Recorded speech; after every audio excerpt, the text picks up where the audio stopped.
talked a little bit about the House of Innovation, which is such a dynamic and interesting part of the Stockholm School of Economics. At the House of Innovation is located the SSE Business Lab. The Business Lab has been in action since 2001 and is therefore celebrating its 20-year anniversary this year. It is a venture incubator, a platform for growth for exceptional entrepreneurs to help them from an initial idea to scaling internationally. But more than that, it is also a program to raise awareness about entrepreneurship among students as a career path, and as a way to address societal challenge.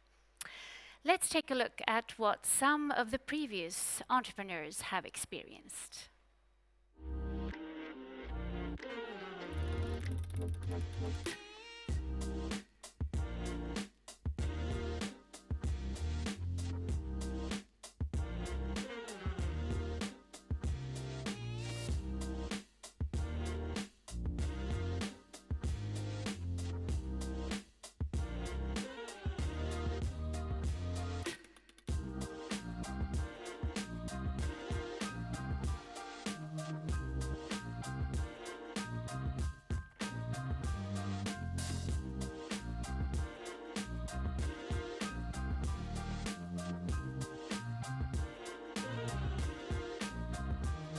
The Business Lab was the perfect start to our business. I started my business kind of alone, and at the same time I applied for the Business Lab, and it was just so fantastic to have a community. Everyone in the room was obviously building and starting a company, had like big visions and goals. And this became like an even closer community because everybody were starting from scratch.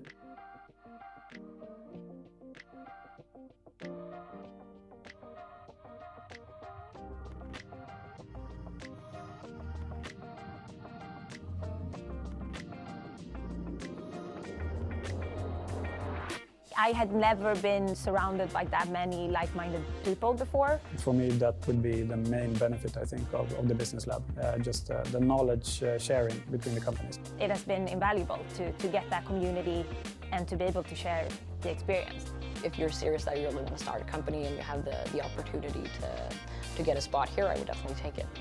If I could say to every entrepreneur how to start a company, I would say start at the Business Lab.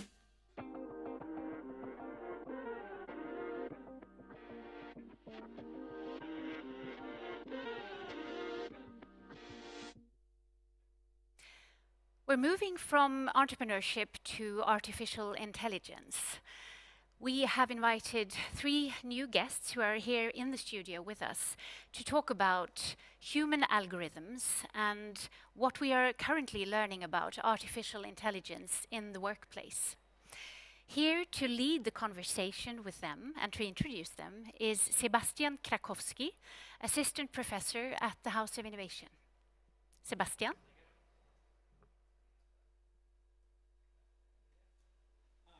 Thank you very much. Now, a very warm welcome to this session on AI hybridity in the workplace. So, as we said, my name is Sebastian Krakowski. I'm very happy to be leading this discussion about a very interesting topic, very close to my heart, a passion of mine as well. We'll be discussing more specifically, what do AI algorithms imply to our organizational lives? I'm fortunate to be joined by a great panel in exploring this topic today. So I'm going to ask you to go ahead and introduce yourselves. So Anne-Marie, why don't you go first? Okay, so my name is Anne-Marie Ovin, and I'm the CIO at the law firm Vinge. Fredrika? Yes, my name is Fredrika Ling, and I'm working at Innovation and Design Unit in TietoEVRY. And Kai? My name is Kai Andersson, and I work at the Swedish National AI Center, AI Sweden, and also as a private company called Kanuki, where we work with organizational transformation. Great, thanks so much. All right, so to get things started, I just want to point out here we're talking about hybridity. So here, of course, we're referring to the close interaction between digital agents and human beings in the work context. And of course, here we're discussing AI in a general sense of the word, but algorithms, of course, which are evolving very quickly today, and they're making their way also even more quickly into our lives, everyday lives, of course, our professional lives as well. So what we're going to explore here is what is new about this in the first place? What does this imply in terms of the decisions we make, the companies, how they function, how they create value, and so forth. So this is the dynamic and the relationship we're going to get into here today. Now, these are very rich and tough issues, of course, but to get us started, I'm just going to ask each of you to provide us with a very brief position statement, if you will, where you react to the following question. So why does this kind of hybridity matter to work life? Anne-Marie, do you care to go first, perhaps? Yes, of course. So in my short answer is that when handled right, it creates values that matters for real, both for societies, organizations, and also individuals. So that's why it's important. Mm-hmm. Great. Fredrika, do you care to go next? Yes, I think, hybridity as a part of any artifacts or tool or technology, that's part of human life. We always bring that into our work and trying to solve different problems, pain points we have. So I see this as AI, what we want to go talk about today, is kind of a next step of that kind of hybridity. So. Mm-hmm. Great, thank you. So we have value and we have human life. Kai, what are your thoughts? Well, I'm a strong believer in that each human has an enormous potential as the greatest superpower on Earth, and we have almost 8 billion of them, but we're severely restricted, each of us, by 20th century systems. And I think AI has potential to free that potential and just multiply that by infinity. Exciting. It's great. Thank you so much. So, of course, this begs the question, what is really new here? Because we've been through industrial revolutions before, technological breakthroughs, and so on. So is there really something that is fundamentally new here in terms of how the technology is affecting us and organizations? I don't know, perhaps, Kai, what do you think? Well, I think the new thing is that AI has the potential to see patterns and solve things that we cannot see as humans alone. And if we learn to trust it, we can see the bigger picture and move ahead and solve things that we can't now because we're limited by just cognitive power and time and resources. Fredrika, is this something you're seeing in, for example, client organizations, that these kind of changes are picking up pace today? Yeah, I would say it's still going slow, but I think our customer clients have realized the power of their data, of course. That's what everyone talks about, and that there is things there that could really enhance decision-making, processes, make change in business processes, hopefully make better decisions. But many places we see there is still, which we might talk more about, questions about data, how well that data is, and also how structured it is today, because we have maybe gathered data for 50 years, but that doesn't mean it's structured. Okay, great. So that's an external perspective. Anne-Marie, do you care to share an internal perspective, perhaps how this is affecting you personally or the way you carry out your day-to-day tasks? So yeah, I would say it's both new and not. I mean, it's still about people, and you need to do the basics, but you also have to consider what environment you're working with in. So being a trusted advisor in legal, you also have to consider the rule of law and your client's interests. But of course, it do affect us, and we have to work to embrace it and make it a part of our services. Of course. It's really interesting. So what I was also wondering is, do you primarily see changes in terms of formal organizations, new departments, new roles, new teams perhaps, or are there more finer nuances that are changing in terms of culture and mindset? Kai, do you have anything? Well, I would say it's a pitfall to create a new department that handles this. It's not an IT question, it's a business question and a societal change, it's a culture change. So that's, I think, not a nuance, it's a huge shift. And I think that's also why this is so uncomfortable for many, because it requires us to challenge almost every way we're acting and thinking right now. Okay, that's a bold statement. What do you think, Anne-Marie? Does it cut through departments like this throughout the organization? Of course it does. I mean, I often hear, well, it's tech, it must be IT. No, it's not. In recent years, you hear, well, it's people, it must be HR, and it's not. So it's truly a cross-functional question and a management question. Definitely.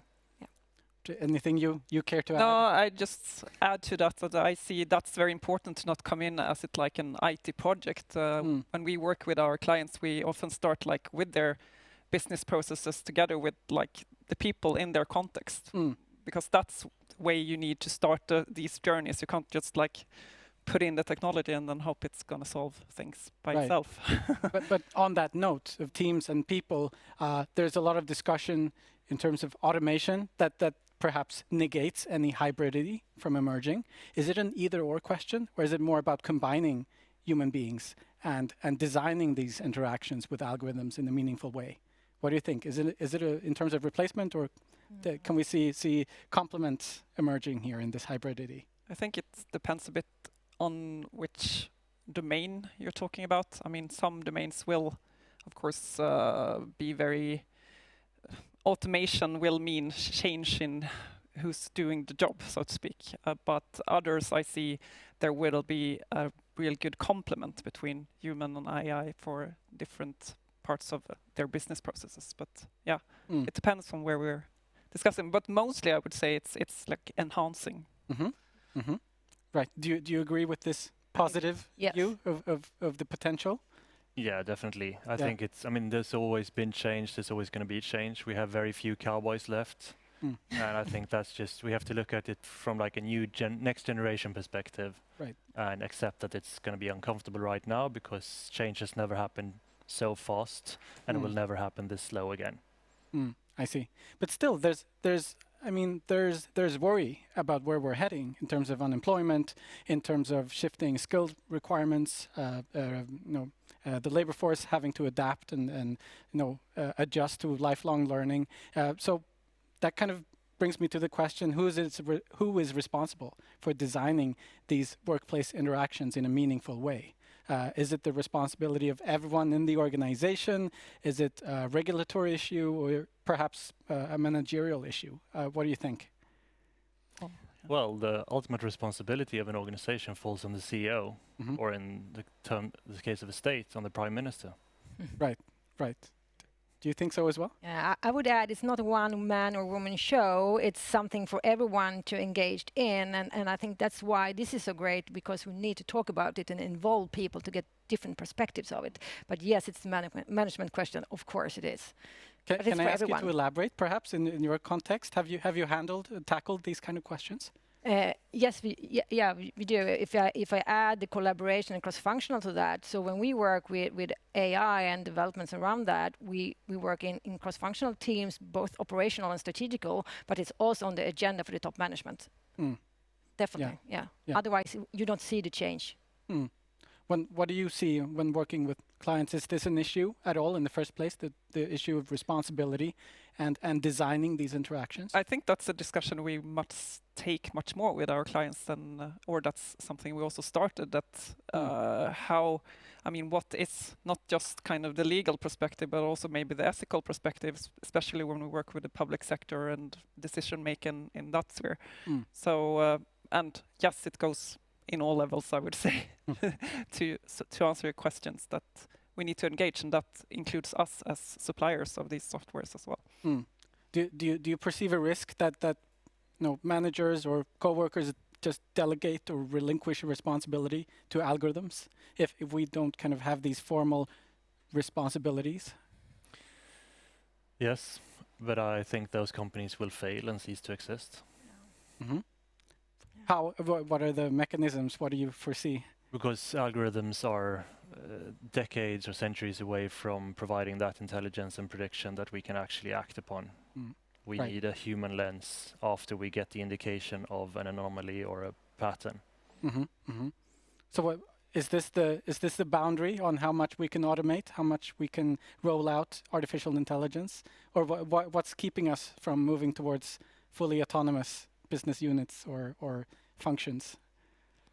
I think the I mean, it's answer in the hybridity. I don't think we want to move there, or that's my belief that it's the combination of the human creativity and way to move forward together with the algorithm that's going to give the best results. But to answer the question, why are we maybe not moving or being there we want to be right now, I think it goes back to what I talked about, the data, that we're just about to kind of structure all this, and some domains have come further than others, but that needs to be done first before we actually can get some good results out of the data. Yeah. So. And I would add to that it's also about trust. You need to build the trust. It's in a way it's a classical change management also. So what's new in it? Well, change management, you already work with that. You need to start with management, with why should we do this, and then work and involve people and build the trust. And then you have the data, of course. But I mean, just to push back a bit, this sounds very good, but do leaders and managers really have the understanding for AI? I mean, it's a complex topic after all. It's a complex technology. Do leaders really, are they equipped to handle these kind of to shoulder these responsibilities and really manage these kind of dynamics? What do you think? I would say no. Too few of them have. I think we're overestimating the number of leaders at both political level and business level that actually understand this shift.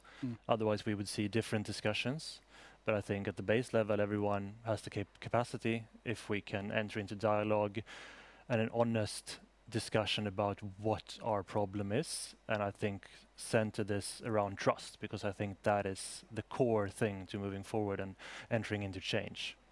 So just to follow up on that, have you come across examples or practices that have been successful in building trust when implementing these kind of technologies? Are there certain approaches that seem more fruitful than others in building not just competency but trust in these kind of hybrid relationships?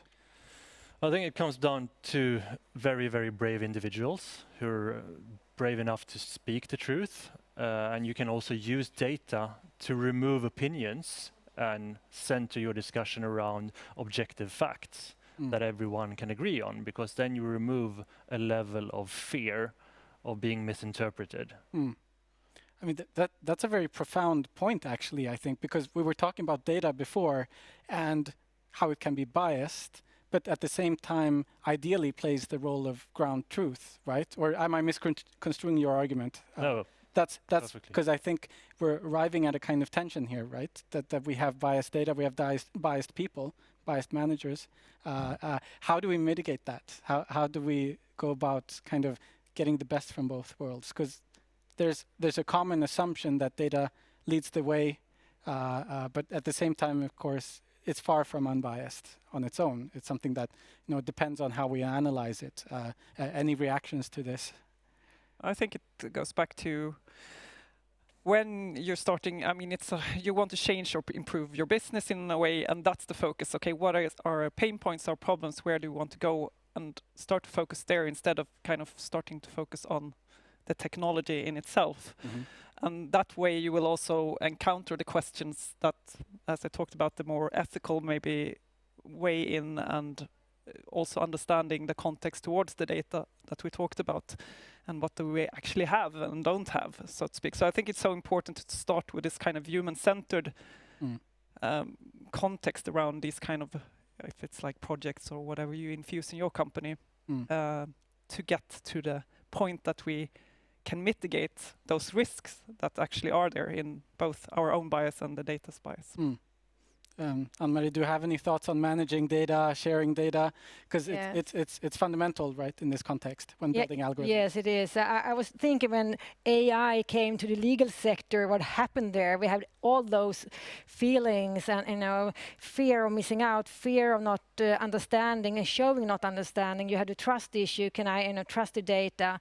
And you have the disappointment from when the AI suppliers told you will get a full, intelligent, grown-up AI, and you got the toddler, and you have to handle that. And working with the cross-functional teams, you can handle those expectations in a good way. And also when it comes to data, because if you have different mixed experiences in the team, you can explain and you can have a really good dialogue about it. And I think that's important.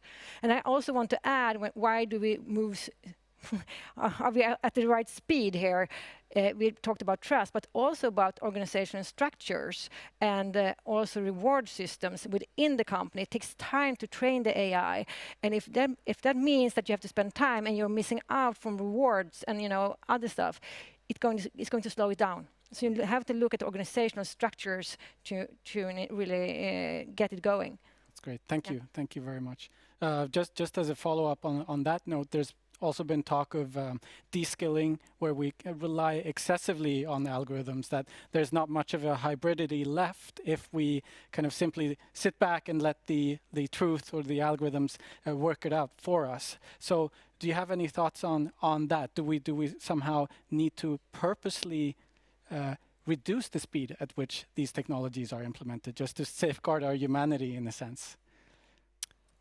Maybe not reduce the speed, but I think we need to be conscious about our decisions, and of course it's not always easy to look into the future and say this is what's going to happen. But I think it's in the EU we have a more regulatory discussion around it, and it's talk about China and the States are going way forward, and we are coming behind. And maybe there is a middle ground, but I think that's an important part also, that we understand how it's going to actually impact humanity, if you want to use that big word. That's great. I mean, that also brings me to the final question I wanted to ask you. Are we getting hung up on transparency issues here? Is that kind of preventing us from adopting these great technologies that can create value and innovation and so forth? Are we too afraid of black boxes? I would say that we're using the wrong word, transparency. It's about ownership and control. I don't really understand why we're discussing transparency in Sweden. I don't own any of my personal data. I can't control it. So I cannot enter into a transaction for legal services or for health services fully. So I would like to have that discussion instead. What can I gain as a citizen by, and what do we need to shift to get there? On that note, I'm afraid to say we're running out of time. So before we wrap up, I just want to ask a final audience question. As AI seems to be more of a management issue instead of an IT issue, what are the main concerns of top management teams to adopt AI largely in their organizations?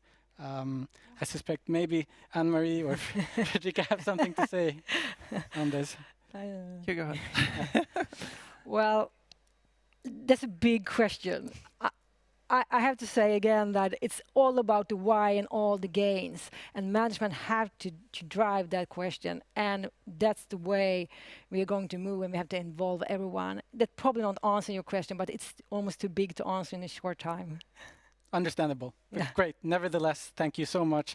That's all the time we have, but I want to thank my fellow panelists here for a great discussion. I really enjoyed it. I found it fascinating, and I would also like to thank the audience for contributing your questions and thoughts. And I also want to thank CSR Sweden for helping organize this panel session. Now we will be taking a short break in the program, and after that, next up is a panel discussion on hybrid ventures. So make sure you don't miss that. So with that, I thank you very much, and see you in the later part of the program. Thank you, Sebastian. And you are absolutely right. It's time for a well-earned break. Feel free to keep writing your questions just below the screen, interact with each other in the chat on your right, and we will see you back here at 20 to 3, that's 14:40. So see you soon.